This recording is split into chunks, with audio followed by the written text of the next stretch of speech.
Hello everyone, it is the continuing part of previous video on historical background of Constitution.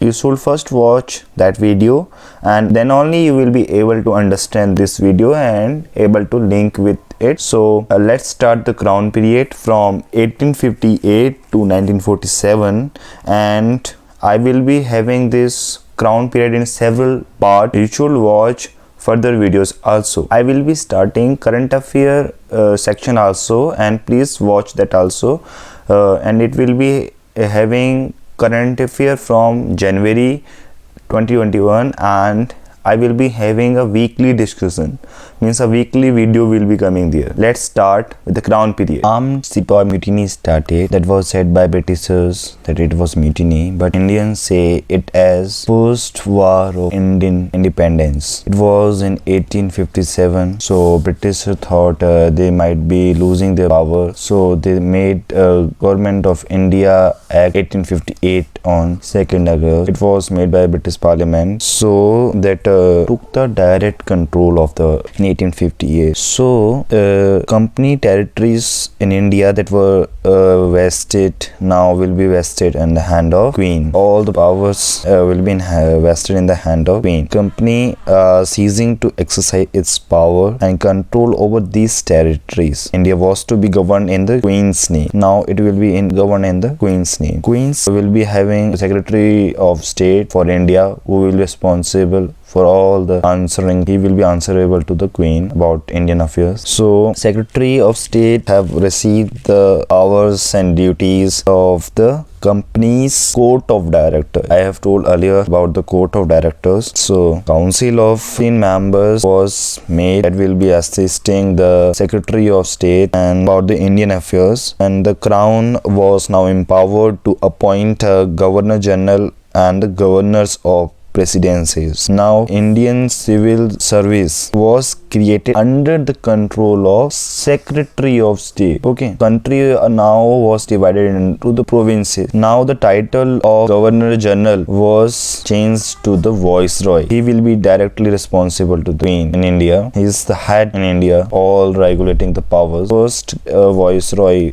was Lord Canning. So after 1857, that is War of Independence, Sir Syed Ahmad Khan gave an advice to British government to take Indian nationals into the administration of India, or we can say in the Legislative Council. So the first time what happened that non-official members were appointed by the, we can say not appointed, nominated by a Viceroy, and they have no power,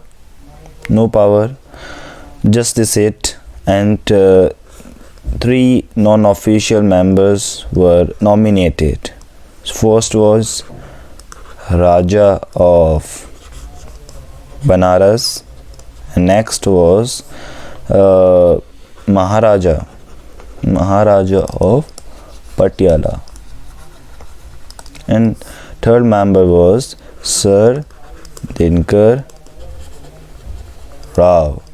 These three members were the non-official members sitting there, and there was we can say parliamentary system now, and there was separation of powers, okay, and portfolio system was finally given executive decision in 1861, but earlier it was recognized in 1859. Okay, and there was a process of decentralization. Okay, decentralization process started. Okay, this process started. I will be telling you that how this process was started. The British cannot fully decentralize, you know that. They started that giving the legislative power of Bombay and Madras. Okay, Bombay and Madras, earlier the legislative power was given to the Governor General of Bengal in 1833 by Charter Act of 1833. Okay, now they were given the legislative powers back. So the Legislative Council at Bombay and Madras were given the power to make laws for the peace and good government. For only the respective presidencies they free to make laws. Governor General was given the power to create new provinces for legislative purpose and could appoint lieutenant governor for the provinces. Okay, and there was started the process of ordinances. Why it was needed? Because when there is no session in an emergency, we need sometimes rules to be passed, laws we can say be passed by that parliament. So it was valid for 6 months, and in today's era also in India we have 6-month validity of ordinance.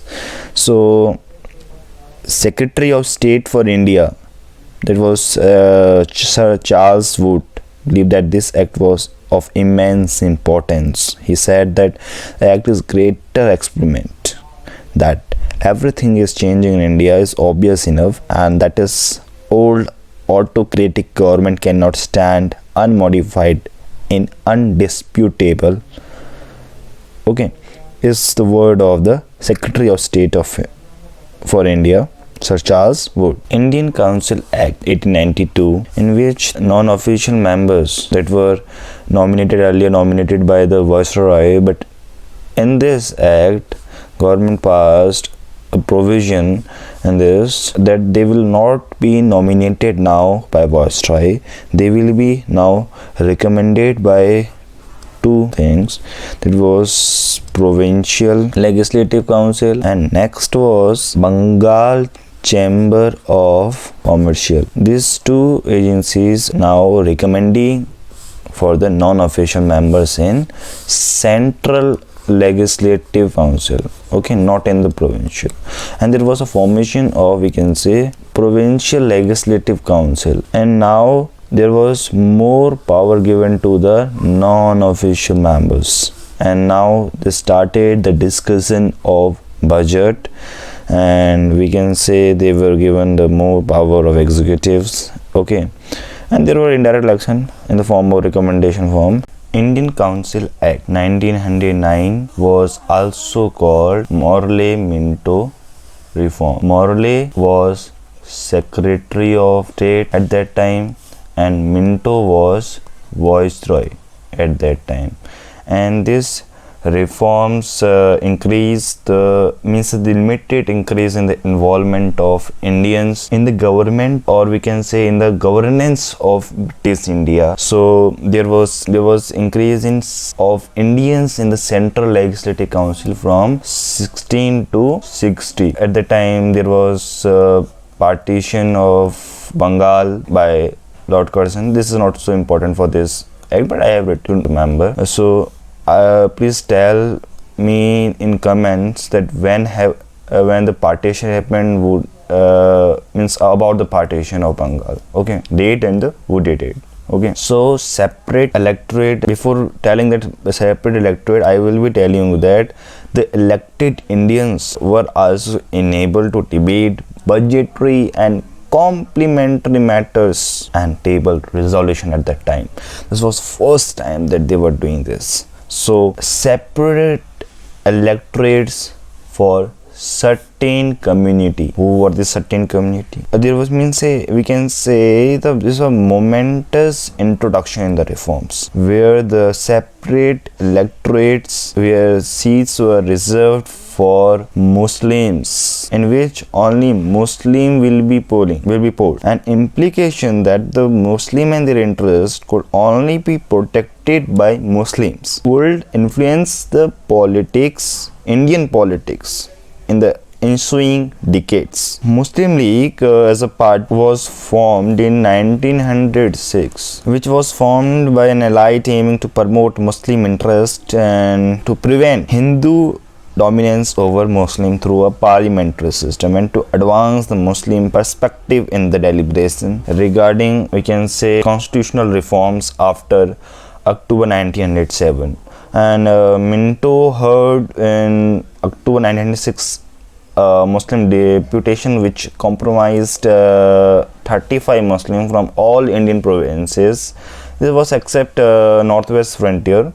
The principal organizer of the delegation and the main supporters of the movement were separate electorate were Muslim from the UP. The delegation asked the Muslim to be given a fair share in the representation. The fair share was to be determined by numerical position of Muslim, their political importance, and the Muslim contribution in defending the British Empire. This was the demand, that their share to be increased, their involvement to be increased, that because Hindu dominance was there and they were not caring at all of Muslims, so they thought to stand up for the interest of Muslim. Lucknow Pact, it happened in December 1916.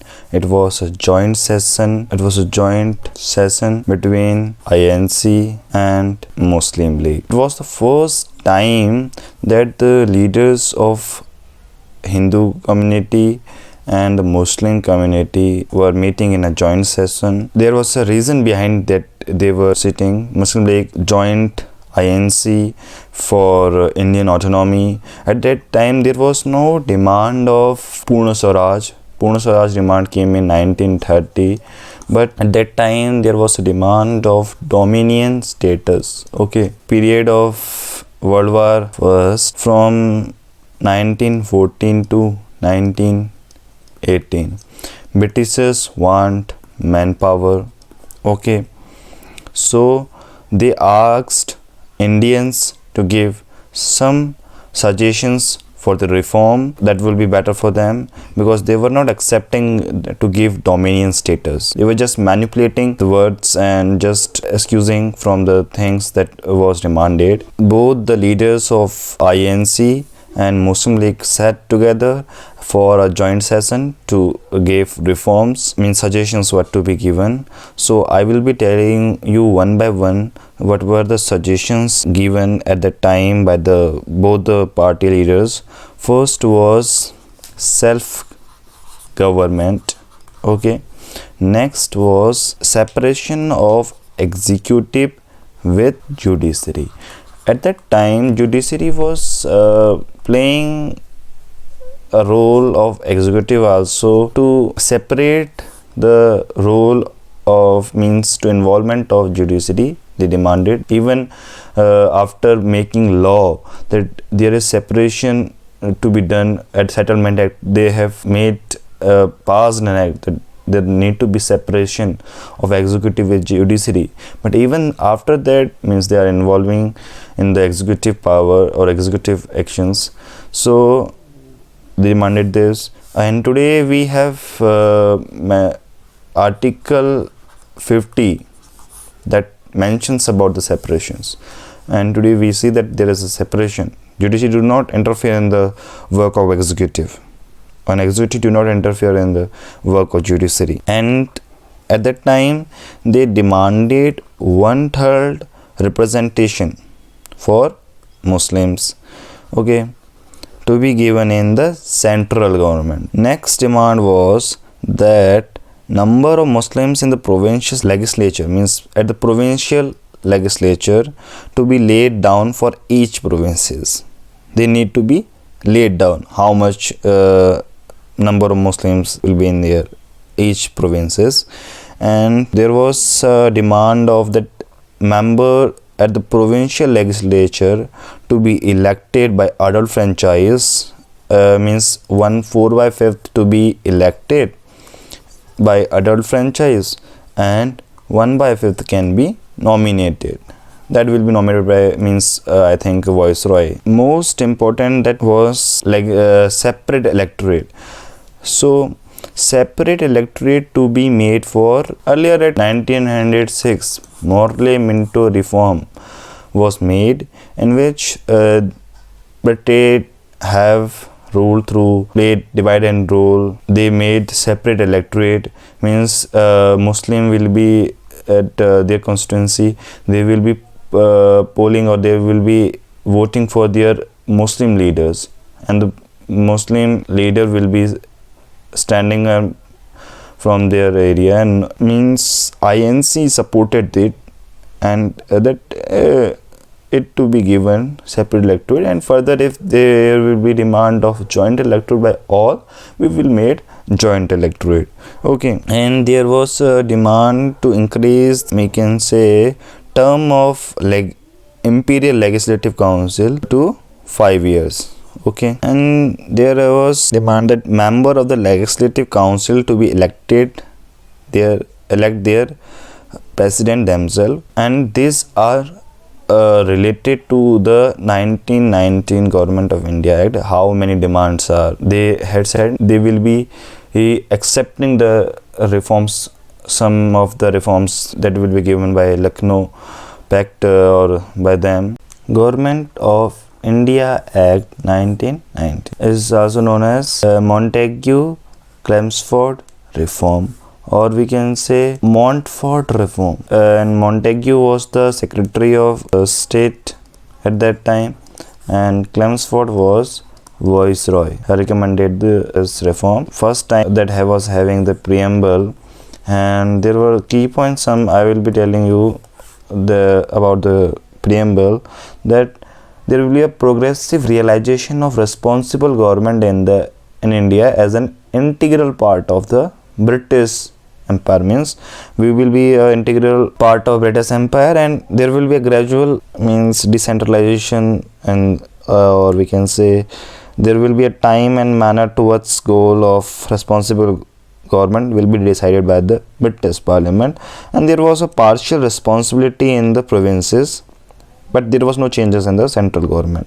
Okay, and next thing I was telling you about the separation of subjects into central subject and provincial subjects.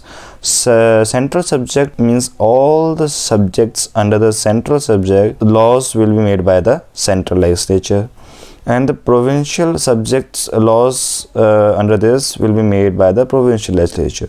And further, this subject was divided into the transferred and the reserved subject. Reserved subject was administered by the governor. Okay, and is executive council, which will be of 6 member council, and without being responsible to the legislative council. They are not responsible to the legislative council. And transferred subject were administered by the ministers. Okay, and they were the responsible to the legislative council.